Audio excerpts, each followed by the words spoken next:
My next guest is a fellow at the Ethics and Public Policy Center in Washington, D.C. She is also the editor of the online women's magazine, Theology of Home. She's turned her attention toward feminism and the anti-patriarchy movement that is currently so prevalent in the culture. Where did feminism come from, and how has it developed into what we're seeing today? She's the author of the new book, The End of Woman: How Smashing the Patriarchy Destroyed Us. Please welcome again to the program, Carrie Gress. Good to have Raymond. you, Carrie. Thanks so much. I'm going to get to the book in a moment. Great to see you. But first, I want to talk about this cultural phenomenon happening right now, the Barbie movie. I mean, it's made over $1.38 billion at the box office. It's become a girls' night out favorite with women, old and young. It is the highest grossing film in Warner Brothers history. Tell me, Carrie, your reaction to the movie. Why did you take time to write about it, and what is the impact on the culture at large? Yeah, no, I think it's a great question. I begrudgingly went and saw the film with my two teenage daughters, and I found it incredibly painful, partially because I've just written this whole book about smashing the patriarchy and what this has really done to the culture.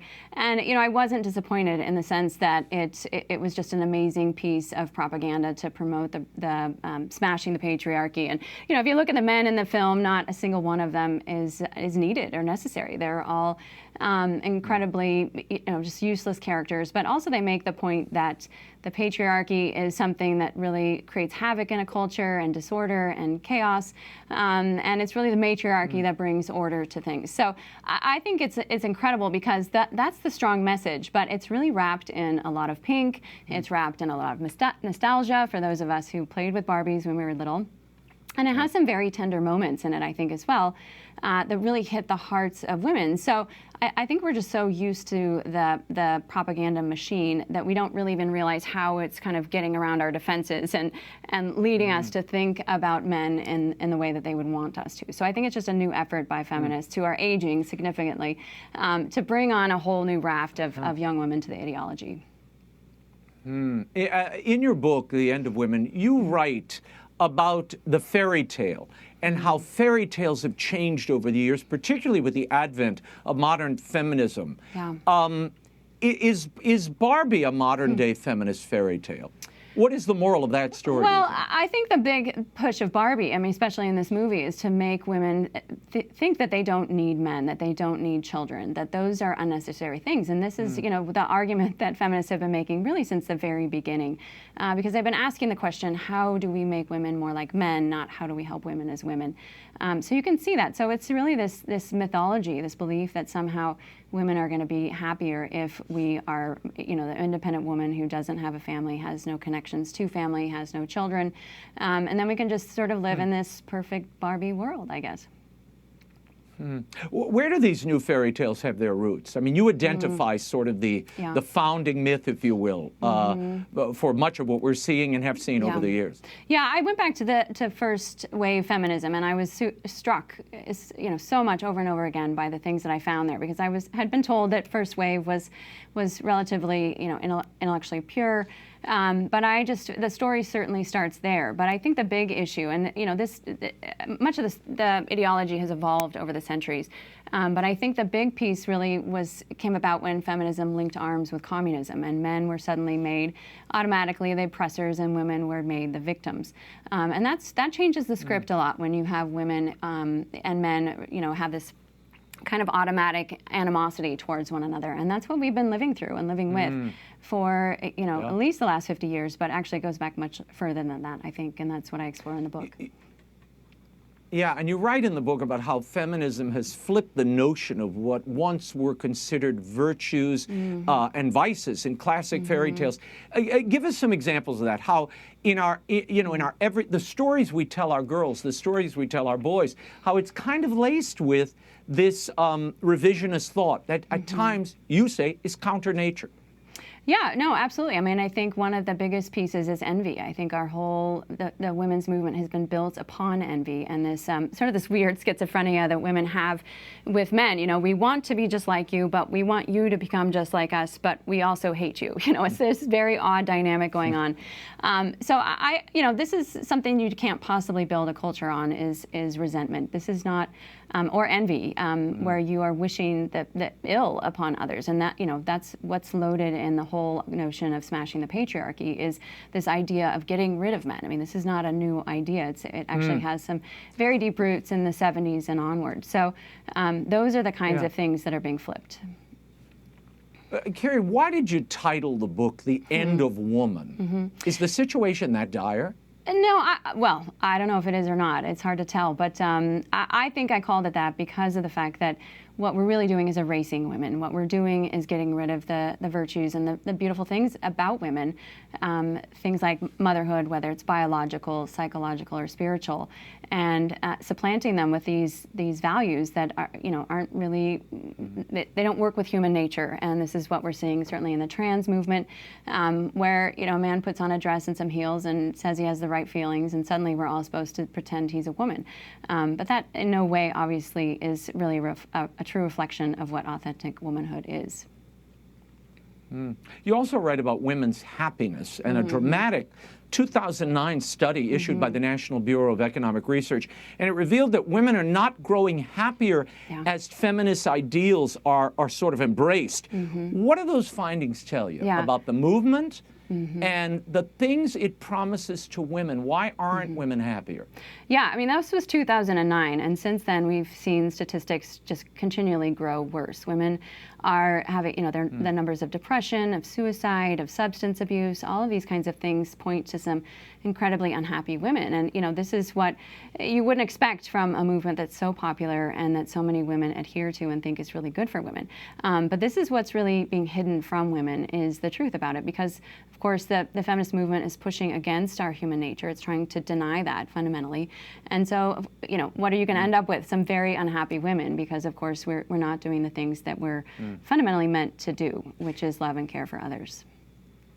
Yeah, Carrie, there is a backlash, though. There is a counterculture, if you will. I mean, I see a rise of younger people, younger men and women who are embracing love, marrying young, having families, attending, I know I'm not supposed to say it, traditional masses, a reaction to what is perceived as an emptiness being offered by this culture and this modern culture and this kind of feminist thought. Is that growing? Do you see that sector of the population growing as a reaction to what they've been fed all along? No, absolutely. I mean, I think we're seeing a lot of this. People are very fed up with it and trying to figure out, why are we not happy, and saying, what was wrong with all these things that you've told us to get rid of? In fact, homemaking itself is such a dirty word, and yet all the things about homemaking are now back in style. So it's incredible to see the reaction, and I think people are moving in that direction. And it's amazing to think that, the people that are doing something really radical are actually just having a family and going to church. So I think there's a lot of hope, and I think actually that's one of the reasons why the Barbie movie was released when it was released, because other people are noticing this too, and they're realizing, like, we can't have all these young people sort of outside of our narrative and acting in their own independent ways that we haven't sanctioned. Yeah. A study by the American Sociological Association finds that 70% of divorces are being initiated now by women. How does this relate to the happiness statistics we spoke about a moment ago? And are women increasingly unhappy because they're married? Or are these marriages failing because of an overall lack of happiness? Yeah, I think that's a great question, but I know some of it has to do with the fact that women have really bought into this kind of consumeristic approach to relationships. I mean, we often don't have great role models. We also have sort of the whispering tribe of friends who may or may not be married, or also who are divorced, who are saying, you're going to have a much better life without this man, or if you didn't have these kinds of commitments. So I think that's part of the problem of just what the culture itself is telling women, that the grass is always greener, and that there's something to be said for going out and looking rather than just persevering through the way that people have in the past and really found kind of deep satisfaction with people that have been married 30, 40, 50 years, the beauty with that. Instead, when the going gets difficult, then it's easy to decide that you want more girls' nights or whatever. You also, Carrie, you talk about something called buorogamy, which is a new kind of chic term that some of the young are embracing, or single rather, a term coined by a sociologist. Where did this buorogamy idea arise, and what does it mean for those who might not have heard of it? Yeah, so buorogamy is really just this idea that a woman is married to the state or to the government. And it came about because this is what we're seeing, especially among the poor in our culture. Marriage itself has actually become kind of a status symbol, like something to which women aspire. And not all women are going to be able to achieve that. And so a lot of these women just give up, or they just find themselves pregnant, and there's no husband or boyfriend around to raise the child.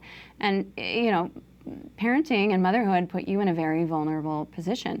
And so somebody's got to help out. And that's what we're really seeing in the United States, especially among the poor, is this long-term relationship with the government. And that's become the norm, much more so than the old-fashioned idea of raising a family as a married couple. Wow. So the government as spouse. It's really frightening. Yeah, it is. In the book, you highlight women who are abused and were abused, some of whom went on to become leaders in the feminist movement. You state the following, quote, among nearly every woman involved in feminist thought, from Wollstonecraft and the early suffrage movement to Simone de Beauvoir, Betty Friedan, Kate Millett, on and on, Gloria Steinem.